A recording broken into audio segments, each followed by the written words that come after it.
All right, Willie. There's an interview with Richard OSMAN coming up. Is that Donny's brother? No, you daft. It's him. That's pointless. Sorry, Bob. It was very weird, I have to say. Yeah, I had no idea what I was going to find in my family. I suspected I wasn't going to find dukes and earls, Why is that? and I didn't. You can sort of tell in your family, can't you? We could, we Yes. could go back like a couple of generations, it was amazing to see generation after generation of grafters who never got out of poverty. But then to have this sort of crime-fighting team of my great-great-great-great-grandfather and his wife and mother, which echoes my book so ridiculously. You could see the production team, because they never tell you what's happening. You know, you get sort of driven places. You could tell they had a good story that morning. And I turn over this thing saying there's been a murder. I thought, oh, I knew it. One of my relatives was a murderer. And to discover one of my relatives was the sort of detective who looked into these things was much more palatable. So you have no clue? That's the beauty of it. I'm a TV presenter, so I'm used to knowing everything about the production. I know when I've got to turn up, who am I talking to, all that stuff. And this show, literally, they say 8:30 in the morning, we're going to pick you up in a car, we're driving about half an hour, wear a coat because we'll be outdoors, and you have no idea. And then you'll meet someone, they say, this person's an expert. They don't tell you what they're an expert in. And so you discover about your family at exactly the same time as the viewer. So you turn over a bit of paper, the information is there. So whenever you watch the show, you're really seeing people's actual reactions to seeing about their relatives, which I think is what makes it such a compelling show. So tell me about the crime-solving history. Tell me about those people. Well, this was my family, it turns out. I mean, I've always thought my family were from Brighton, but I never knew how far back. And they go right back to the very early fishing communities of Brighton, 17th century and what have you. And it's a time of huge poverty. I mean, grinding poverty.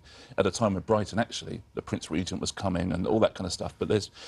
so my family lived in that community, and somebody finds a body and goes up to my great-great-great-grandfather. So I think there's something to this. My great-grandfather goes over, takes a look, goes back, talks to his mum, who's clearly the hero of this story. Gabriel, my great-great-grandfather, is the one who's in all the newspaper reports, but you can tell, because, you know, history is written about men. His mother says, we're going to go and investigate. They're going to investigate, find this body, and it's one of the trials of the century that they're suddenly involved in, and my great-great-great-grandfather's in court, and, you know, all that kind of stuff. And it's an extraordinary story, and just the three of them, they walked over the Brighton Downs, 2 miles over the Downs, sort of 6 in the morning on a Saturday morning. The killer was watching as they uncovered the body. All these amazing things, but yeah, the three of them, you know, essentially, I won't tell you if he got convicted, but it'd be a weird story if he didn't. But also, because of the type of story you're telling, it was all documented. That Yeah. must be a gift. Well, that's the thing. You can tell with who do you think you are. If you do come from a family that's not connected, it's quite hard to delve into the archives because people's lives were not documented. You know, you might get a marriage register, birth register.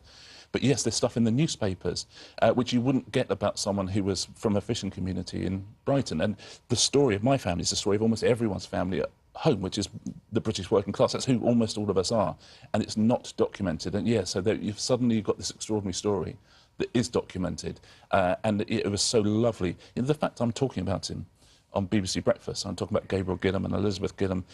You know, imagine how blown your mind would be Yes. as them to think that you know this would happen. That's the joy of doing this. It's to pay homage to the people who came before us, I think. We know you, of course, from Pointless. We know you as now a fiction writer as Yes. well. Where did obviously we know you as a crime writer? Yes. Where did that come from? I mean, I've always read crime, and my thing is I make TV shows I would watch, I write books that I would read. My grandfather was a detective for many years, so I've always been obsessed with it, and I've So always it's wanted. in the family. Yeah, it's absolutely in the family. Solving crime rather than committing crime Yes. tends to be in the family. So yeah, it was always something, you know, I wanted to do, and I'm delighted it's taken off because it feels, again, that sort of pays homage to where I'm from and the people I'm from, and the gang in the Thursday Murder Club novels are sort of these very strong, kind people, but who can solve stuff. And you know, I think we've probably got a slight shortage of strong, kind people who can solve stuff in our culture at the moment. I guess we're looking for them, aren't we, at the moment? Yes, aren't we, And that's Jess? why the books are so popular. Yeah, I mean, I think so. I hope so. And you know, it's it's yeah, it's hard to go. Yeah, I think you're right. I think that is why they're Yeah, so my book's popular. great.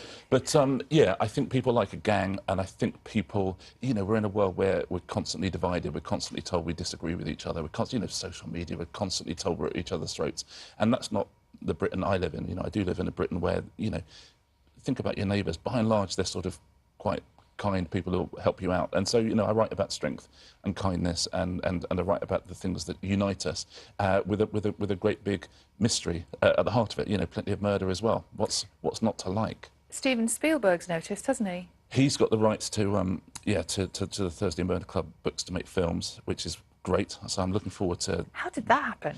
Well, funnily enough, it happens before they even come out, which was the lovely thing. You know, because over here, obviously, people know who I am. You know, they know me from Pointless and what have you. He had never heard of me, just read the book or read a manuscript of the book, said this is a story and these are characters I'd like to put on screen. Naturally, I agreed. I said, yeah, do you know what, Steve?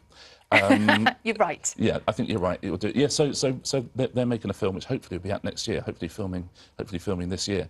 But that's again, that's a dream come true. But I'd love now to take Gabriel Gillum and his mum and his wife and my relatives. That feels like a big drama you could do as well, because it's an amazing. The key thing about that story is there were no police. The police hadn't been invented yet, so that's why you go to someone in your community and say, "I think there's a crime," and you know that feels like a Netflix or a BBC drama, doesn't it? It definitely does. I can't let you go without asking about Pointless. Sure.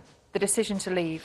Yeah, which was, you know, I've done it for 12 years. I love it. I love Alexander. I love working with him. You know, the books are taking me around Loads the of world. luck Thank with you, is the everything truth. with the I books. have to sort of put Thank all you my very efforts much into indeed, it. Richard Osman. And so Richard's I was episode going to get of to the Who stage Do where I You wasn't Think going to be You able to put enough effort is on into television it. You know, this if you're Thursday making on a TV BBC show, One, and his you've third got to give novel, 100% The Bullet of That your Missed, is out in September.